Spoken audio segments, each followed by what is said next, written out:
Bonsoir, je suis Alain Guiraudy, je suis ici pour Cinéma Show. Can she be late for her Pardonnez-moi d'interrompre un instant la musique, mais nous avons un invité de marque que j'aimerais accueillir comme il se doit.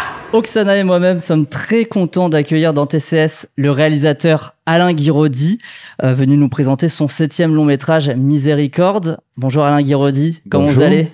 Ça va, Vous ouais, refaisiez ça le va. compte des films pour voir si je m'étais pas trompé? Non, mais là, on commence à me le dire, ouais, depuis quelque temps, oui, on me dit que c'est mon 7e long métrage, donc ça va, ouais, j'ai refait le compte, là, il y a quelques semaines. Hein, ouais. Alors pour commencer, est-ce qu'on peut revenir un petit peu sur la genèse de ce nouveau projet?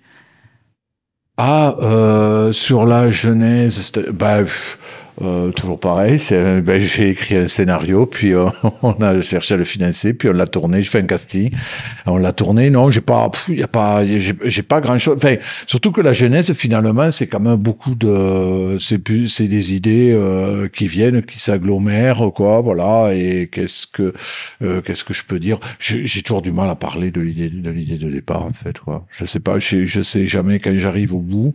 Quand je suis arrivé au bout, j'ai du mal à dire de quoi c'est parti, quoi. Alors là, bon, il y a un roman, hein, quand même, ça part je pense que quand même c'est fortement inspiré d'un roman, mais j'ai tout repris à zéro, quoi. Voilà, j'ai tout repris à zéro parce que je trouve que le cinéma, ça marche pas comme la littérature. Vous pourriez nous rappeler du coup de quel roman Oui, il s'agit? ça part de Rabelais, quoi. Enfin, d'une partie de Rabelais.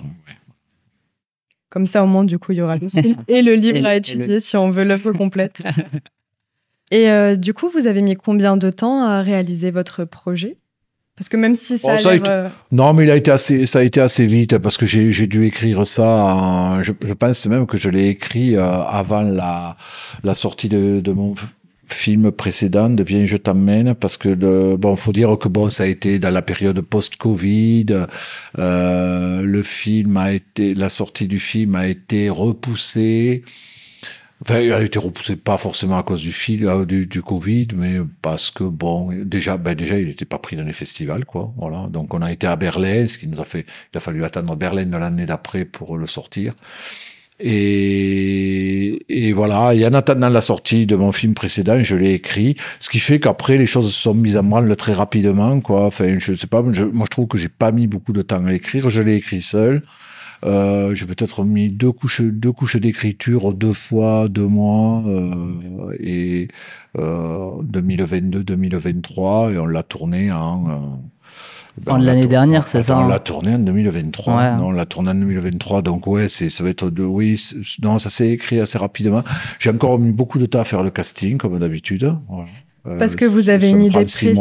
Hein? Vous aviez une idée précise ou justement vous cherchez la personne? C'est parce que j'ai pas une idée précise, justement. Ouais, non, c'est ça, c'est que j'écris pas en pensant à des comédiens et des comédiennes. J'écris avec des personnages pas si précis que ça dans ma tête, enfin en même temps assez construit, quoi, mais quand même pas si, un peu, c'est des figures assez diffuses, quoi.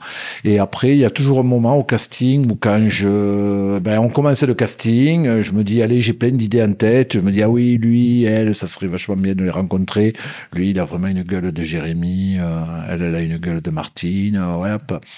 Lui, il a une gueule de curé, hop, et puis finalement, merde, il y a un moment où je me rends compte que non, je trouverai pas les personnages tels que je cherche, en fait. Enfin, qu'ils n'existent pas, ces personnages-là. Donc, il faut que je rencontre des comédiens et que Pour avoir la surprise un petit peu.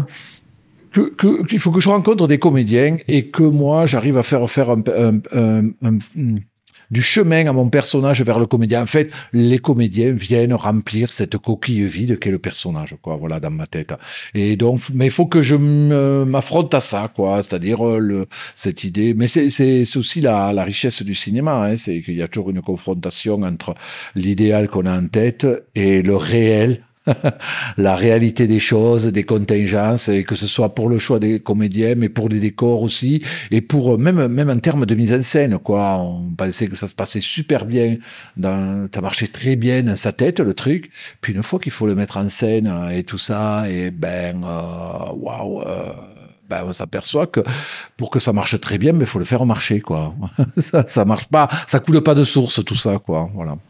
Bah, on peut parler un petit peu plus de ce casting. Alors, déjà, retrouver Catherine Fro chez Alain Guiraudy, c'est assez surprenant. Ouais, enfin, je sais pas, est-ce que c'est si surprenant que ça? Non, parce que j'ai pas l'habitude de faire jouer des comédiens et des comédiennes connus, Populaire, quoi. ouais. Voilà. Mais justement, populaire aussi, moi je pense que ça marchait assez bien, quoi. Voilà, dans l'idée, parce que justement, alors. Il y a le côté populaire très positif, je vais dire, qui est que effectivement c'est une des rares comédiennes d'un certain âge, quoi, qui quand on la met dans une boulangerie, si elle vient incarner une boulangère dans un bled de l'Aveyron, elle est crédible, quoi, voilà. Et après, il y a peut-être le côté un peu plus compliqué de la popularité, qui est que elle est connue par tout le monde la connaît, Catherine Fro, quoi. C'est hallucinant cette popularité-là, et que donc moi j'ai toujours un peu ce problème. C'est vrai qu'avec les comédiens connus, c'est que j'ai du mal à croire à eux dans ce rôle-là, quoi, voilà. Mais dès l'instant que moi j'y crois, et je me demande si le public va y croire, quoi, voilà. Mais dès l'instant où moi j'y crois, j'ai l'impression que le gros du chemin est fait, quoi, voilà. Et donc moi, quand je l'ai rencontré, qu'on a commencé à travailler, moi j'ai cru assez vite, quoi, voilà. Donc bon. Donc à partir de là, il n'y avait pas de raison que les autres n'y croient pas, quoi. Voilà, j'aurais pas tenté l'aventure avec n'importe quelle comédienne de cet âge-là, quoi. Ou même plus jeune, quoi. Voilà. Et pour les autres personnages, du coup, on retrouve au casting du coup Félix Kizil, Ouais. Jean-Baptiste Durand. Comment ça s'est fait? Ben après, on les cherche, quoi. C'est des comédiens je travaille avec des directrices de casting. Enfin, là, il y a eu 2 directrices de casting qui les rencontrent, ou on les rencontre ensemble, les comédiens, mais on en rencontre beaucoup, quoi. Voilà. J'ai lu que quand vous avez casté Jean-Baptiste Durand, vous saviez pas qu'il avait réalisé un film avant. Ah non, je savais pas qu'il était réalisateur, quoi. Ouais. Non, mais même Jean-Baptiste, moi, c'est même pas moi qui l'avais rencontré, c'est la première directrice de casting, Julie Allione, qu'il avait rencontré à Montpellier, et il était venu de façon totalement anonyme, quoi. Mais de toute façon, la chaîne de la Caste n'est toujours pas sortie, hein. Donc, ça avait fait très peu de festivals, on n'en avait pas entendu parler, quoi, de ce film-là, quoi. Bon, il me l'a dit quand on s'est rencontrés, quoi. Il me parlait de ça quand on s'est rencontrés. Après, moi, je propose du coup qu'on commence un peu à mettre les pieds dans le plat pour entrer dans le vif du film. J'ai noté quelque chose, c'est que tous vos personnages transgressent des interdits. À quoi ça a servi pour votre film de pointer ces éléments-là qui transgressent toujours quelque chose? Est-ce que... Vous parlez de ce film-là, hein? Oui, de Miséricorde, bien sûr. Du vôtre. Ouais, non, je voulais savoir si c'était en règle générale dans mes films. Les pieds dans le plat dans votre film. Est-ce qu'il transgresse? Alors pour moi, il transgresse pas forcément le plus transgressif finalement. Je pense que c'est Jérémy parce qu'il tue et puis après il tient pas de il a pas l'air d'avoir, il cache son crime, quoi. Il se traîne pas sa culpabilité au jour le jour. Enfin, il se la traîne aussi, mais il n'est pas de façon ostentatoire, quoi. Voilà. Et je pense Jérémy le curé, quoi, effectivement, qui est transgressif. Enfin bon, après ça va. Et depuis maintenant, on en a vu d'autres des curés. Maintenant, on commence à en avoir vu d'autres. Ouais. Voilà, donc disons que le curé est d'autant plus transgressif qu'il est campé comme un curé plutôt traditionnaliste, quoi. Voilà, on est dans un curé en soutane, donc on pourrait estimer très rigoriste. Puis même à la campagne, on se dit tout de suite. Oui, alors même à la campagne, non. Moi, je pense que fondamentalement tous les curés sont au moins homosexuels, quoi. Enfin, voilà, c'est donc après, je pense qu'il y a des curés asexuels, mais c'est évident que pendant des années, les homosexuels étaient homosexuels à la campagne.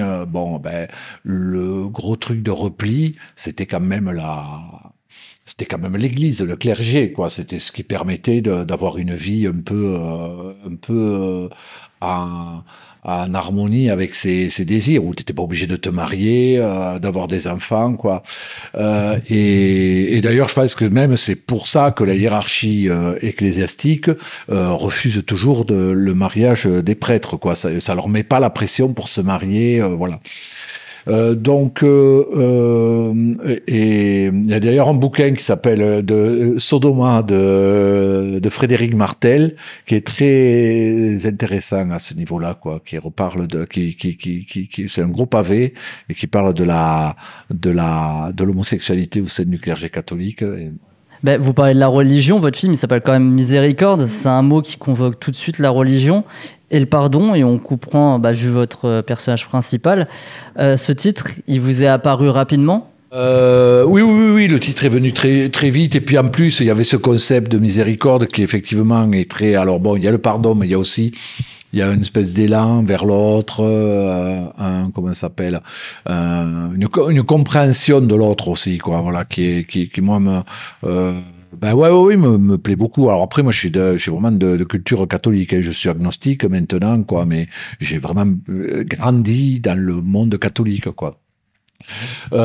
Et Miséricorde, non, je trouve que c'est venu très vite, je trouve, et c'est marrant parce que généralement j'ai tendance à remettre en cause les titres de mes films jusqu'au bout, quoi, voilà. Et celui-ci, non, il a jamais été remis en cause, quoi. Parlons aussi de du personnage principal de votre film. Pendant tout le long métrage, je me suis demandé qui il était vraiment. Il passe de mensonge en mensonge. Et qu'est-ce qu'il veut? Ouais. Et alors, pour vous, c'est qui Jérémy? Qu'est-ce qu'il veut? De toute façon, c'est quand même les gros moteurs des films, c'est ça. Hein. Moi, je pense que c'est le mystère, hein, quand même. Il y a des films qui vont avec moins de mystère et qui sont donc moins souvent intéressants. Et c'est marrant parce que moi, je suis très, je travaille un peu avec ça, quoi. Mais bon, sur ce film-là, j'ai même travaillé ça énormément, quoi. Et ce côté. On ne sait pas, c'est vrai que Jérémy, il y a ça, de toute façon, le comédien le porte aussi beaucoup, vachement bien, c'est-à-dire, il y a ce côté, on lui donnerait le bon Dieu sans confession, et ça pourrait aussi être un serial killer, quoi. Si ça se trouve, c'est pas son premier meurtre, il n'en est pas son coup d'essai, ça se trouve, il en fera d'autres après, quoi. Bon, même si, il y a quand même, je pense, la séquence sur le précipice qui parle un peu plus, quoi. Enfin, qui quand même le rend un peu plus, un peu plus humain, qui en dit un peu plus sur lui, quoi.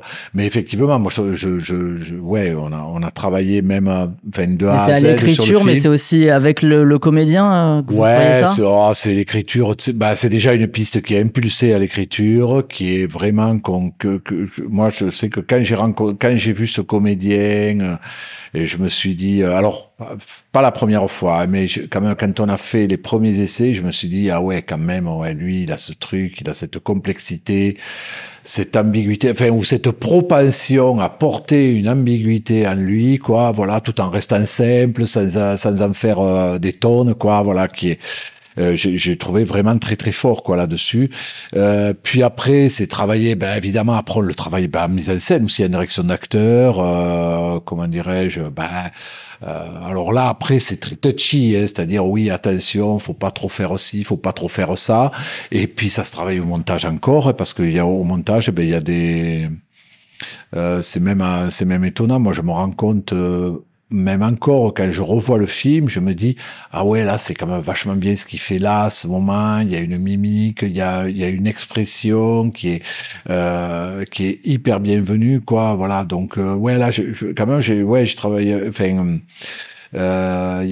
c'est même des trucs qu'on voit pas sur le moment, forcément, hein, qu'on découvre en montage, et puis même, je dis, oui, même, finalement, même après, même là, je reste encore assez épaté par la complexité du bonhomme, quoi. Ouais. Vous dites en plus que c'est touchy, c'est d'autant plus touchy quand votre film il traite comme ça de non-dits, de gestes qui ont un double sens. Est-ce que vous avez eu des difficultés du coup à tenir ce fil, parce que vous êtes vraiment sur un fil pendant tout le film et je trouve que vous en sortez à merveille. Et c'est quoi la réussite du coup pour obtenir une telle prouesse?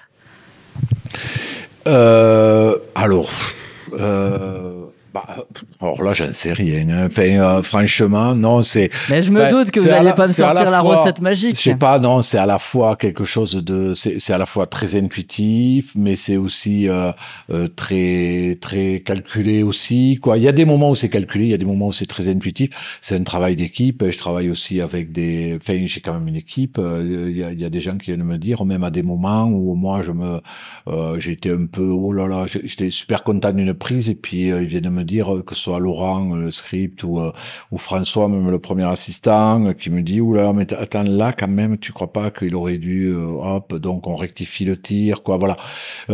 Et puis après, tout ça, je pense que le montage de ce film, effectivement, il y a eu un côté, ouais, au bout d'un moment, c'était vraiment de la dentelle, quoi, hein, ouais, où on allait chercher, parce qu'une image en plus ou une image en moins, ça change complètement le sens, en plus, sur ces moments de non-dit. Alors après, de toute façon, il y a le travail du monteur, effectivement, qui s'est coupé au bon moment, quoi, voilà. Et puis, même, il y a le choix des prises, déjà, rien que le dérochage aussi. Je trouve que quand on déroche, quand on revoit tout ce qu'on a tourné, on comprend pas mal de choses sur le film, quoi. J'ai une petite question aussi, parce que moi, j'ai ressenti beaucoup de théâtralité dans votre film. Et vis-à-vis de cette fameuse recette mystère, est-ce que vous avez eu des inspirations soit de comédie ou d'auteurs de théâtre qui ont du coup beaucoup nourri votre projet, ou pas du tout? Parce que c'est vrai que moi, j'ai ressenti beaucoup de codes du théâtre, et là, je me suis posé la question du coup. Ouais. Non, mais moi, je suis très nourri par le théâtre, hein, et pas que sur ce film. Alors si, sur ce film, on le sent avec les apparitions des gens qui arrivent, ou avec, je pense, l'épure aussi. C'est vrai qu'il y a peu de personnages. Mais ça vient de loin, non. Je pense et d'ailleurs, je pense que le film a plus à voir avec la tragédie grecque qu'avec Hitchcock. Et là, je pense sur un film comme ça, je suis plus influencé par la tragédie grecque, Tchekhov. Non, il y a quand même pas mal de. Alors, je me réfère à la tragédie grecque parce que il y a toujours un truc, il y a toujours une mythologie très forte, très présente, et puis il y a toujours des. Enfin, on dirait chez Racine ou Corneille, c'est pas dégueulasse non plus, quoi. Mais toujours quand même des grandes histoires, des grands élans, et il y a quand même de la passion. Il y a des morts, quoi. Il y a des. Je pense aussi. Enfin. Je dis la tragédie grecque, et en même temps, alors ça c'est pour le théâtre, mais ça se mixe aussi avec de la mythologie. Enfin, je pense que la tragédie grecque, il y a la mythologie, mais je pense aussi qu'il y a beaucoup de mythologie chrétienne, quoi. Comme je disais tout à l'heure, il y a un côté, oui, c'est pas interdit de penser à Abel et Caïn, dans le rapport entre les deux garçons, quoi, voilà. Mais là, vous parlez en plus d'œuvres assez dramatique, mais votre film, il n'oublie jamais d'être drôle. On rit beaucoup dans Miséricorde. Est-ce que vous pouvez nous parler de la place un petit peu de l'humour dans ce long métrage? Et comment vous avez tenu ce rythme entre thriller et comédie? Ben, ça, en fait, c'est un motif, il me semble que je le travaille depuis longtemps, quoi. Hein, que j'y travaille depuis longtemps. Alors après, c'était peut-être moins bien réussi dans les films précédents, quoi, où ça allait soit vers la comédie, soit vers l'angoisse, vers l'inquiétude, quoi, ou des choses comme ça, où la noirceur prenait le pas sur la comédie. Et là, qu'est-ce qui fait qu'il y a une sauce qui prend un peu mieux? Ben, toujours pareil, quoi. C'est vrai que c'est un truc, on regarde le film, en montage, c'est vachement ça. On regarde le film, on se dit, tiens, ouais, voilà, là, c'est bien, là, c'est bien. Et on rééquilibre un peu après chaque visionnage, quoi. Je pense qu'il y a aussi ça doit beaucoup aux comédiens aussi, qui arrivent à, soit pour le gendarme, à être très pince sans rire, rester dans le boulot et être quand même très drôle ça j'aime aussi, les gens qui sont drôles sans avoir la volonté, sans avoir la conscience de leur drôlerie, quoi. Et les comédiens qui arrivent à restituer ça, c'est toujours très, très jubilatoire, quoi. Mais bon, je pense à Jacques Develay aussi, le curé, qui a quand même ce truc très, à la fois, je trouve qu'il fait très curé, quoi. Et il a une tête de curé, il a un corps de curé, il est très. Et en même temps, il est très burlesque, quoi. Voilà. Donc, quand on le laisse aller, quoi, il est très burlesque. Et puis, pareil, c'est des gens qui, enfin, toujours pareil, je pense qu'il y a quand même Je sais que c'est un truc que je leur dis beaucoup aux comédiens, toujours. Quoi. Enfin, encore que là, j'ai pas eu beaucoup à leur dire. Ils l'ont compris très vite que j'aime bien quand on dit les choses légères avec gravité. Et à l'inverse, j'aime bien quand on dit les choses graves avec légèreté, quoi. C'est-à-dire surtout pas avoir conscience du tragique de son existence ou de sa situation, ni du comique, ni de son propre comique, quoi. Voilà. Donc, je pense que déjà eux-mêmes tiennent bien cet équilibre aussi, hein, quand même, quoi. Hein, voilà, même Catherine Fro. Enfin, je pense que tous quand même sont dans un truc très ouais, tiennent bien le truc, quoi. Ouais. Ils avaient bien capté le projet, du coup. Oui, je pense qu'ils l'ont bien capté. Et puis après, on est toujours là pour leur rappeler, voilà, que il faut, attention, faut pas en faire des caisses, quoi. Attention, voilà. Et ce que vous savez pas, c'est qu'il y a des séquences qui ont sauté aussi. Hein. Oh. Voilà. Et ouais, on garde la magie. Il y a des séquences qui sont loupées et qui sautent et ça fait du bien de les virer, quoi, ces séquences-là. Voilà. C'est aussi comme ça qu'on tient l'équilibre d'un film, quoi, je veux dire. Hein. Ouais. On n'a pas parlé d'un autre personnage important de votre film. C'est un personnage un peu particulier parce que c'est celui de l'Aveyron. Oui. Et tu as une question dessus, je crois, Oksana. Eh ben oui, parce qu'en fait, on a bien vu que vous étiez de l'Aveyron. Et c'est une place qui prend du coup toute la place dans votre long métrage. Et on se demandait, du coup, quelle était votre motivation à le mettre en scène comme ça, ce personnage de l'Aveyron. À revenir tourner aussi là-bas. Vous êtes originaire de là-bas, il y a les décors qui font partie intégrante du film comme un personnage. D'ailleurs, votre long métrage, avant qu'on voit un premier personnage physique, on voit d'abord l'Aveyron. Votre personnage souffre comme ça. Non. Votre film, pardon. Alors après, je sais pas si c'est l'Aveyron ou la campagne, parce que là, quand même, c'est l'Aveyron qui est pas loin du Gard, qui est pas si loin que ça de la Lozère, quoi. Ça aurait pu. Je pense que j'ai tourné en Lozère aussi. Ça aurait pu se passer. Alors après, moi, je pense que c'est un secteur auquel je suis assez attaché. Moi, j'aime beaucoup là-bas. Mais j'ai choisi ce village parce que, en plus, bon, je pensais que ça se passait bien. Ça se situait dans l'Aveyron. Pas trop l'Aveyron dans laquelle je suis né, vu l'histoire que je raconte, quand même, fallait pas non plus aller trop chercher la merde, quand même, quoi. C'est pas la peine qu'après on croit que je règle des histoires personnelles, enfin, voilà.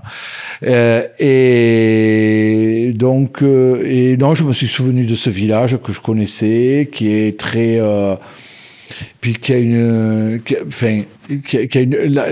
belle lisibilité de l'extérieur, quoi. On voit un village, on comprend le village avec le clocher au milieu, quoi. Voilà, il était, même sa place de l'église, tout ça, ça allait très bien, quoi. Sauf que, effectivement, quand je l'ai connu, il était complètement dévasté, quoi. C'est-à-dire, toutes les maisons étaient à vendre, voire s'écrouler, quoi. Et là, c'est marrant, depuis le Covid, ils ont vachement racheté les baraques, ils les ont retapées, quoi. Et puis non, quand même, j'avais besoin d'un village avec une forêt à proximité, quoi, aussi. Enfin, voilà, il y avait un peu tout qui se goupillait bien, là. J'avais qu'un précipice, j'aurais pas de mal à en trouver un aussi, quoi, dans ces contrées-là. Enfin, j'aurais pas de mal à en trouver un. Et en même temps, on a trouvé un et un seul. On pouvait tourner. Alors là, mais il était parfait, donc ça allait.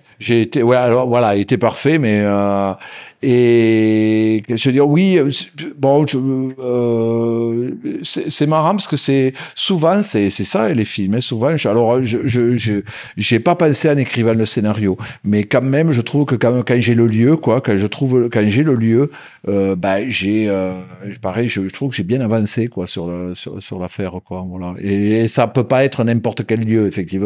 Quoi. Ouais. Il a vraiment une place très importante à chaque fois, le lieu. On sent que c'est très vivant, du coup, aussi à la caméra. Ah oui, non, ça c'était, c'est le genre d'endroit que j'avais envie de filmer depuis quelques temps, quoi.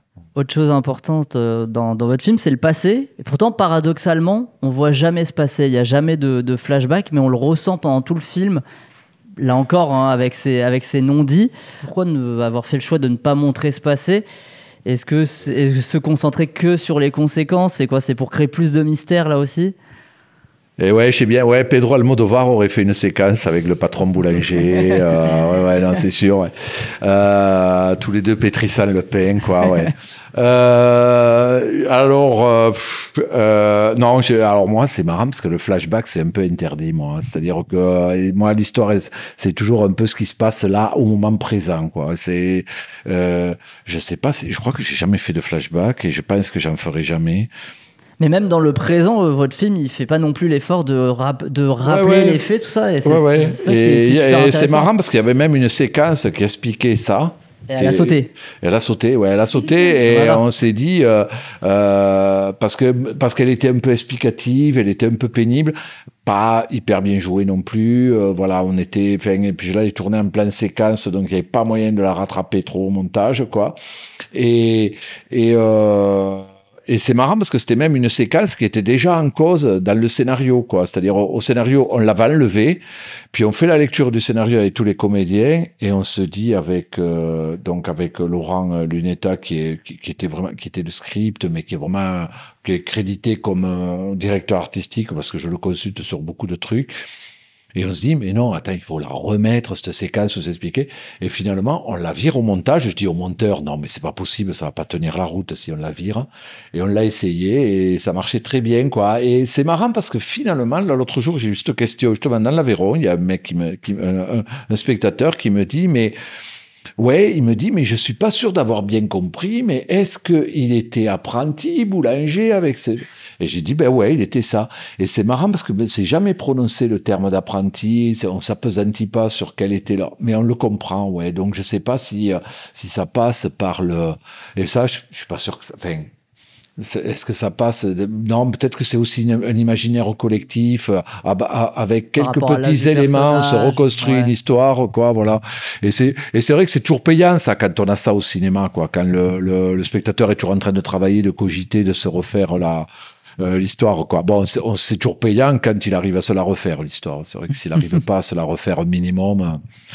Ouais. Mais là encore, c'est vraiment de la dentelle, votre film. Et il y a des détails qui m'ont frappé. Et notamment on voit une mouche à un moment à 2 reprises dans l'appartement de Walter. Déjà, je voulais savoir si cette mouche c'était fait exprès. Et puis plus généralement aussi, si les détails, ils ont une place prépondérante dans votre travail et dans votre construction de chacun de vos films. Ouais, oui, les détails, oui. La mouche, non, c'est pas fait exprès, mais elle y est et on la garde. Voilà, on cherche à la garder. Et en plus, c'est marrant parce que même la mouche, il y avait le monteur son avait eu l'idée de rajouter un son, quoi. Et même, on l'a un peu viré ça, quoi. Voilà. Non, oui, c'est plus.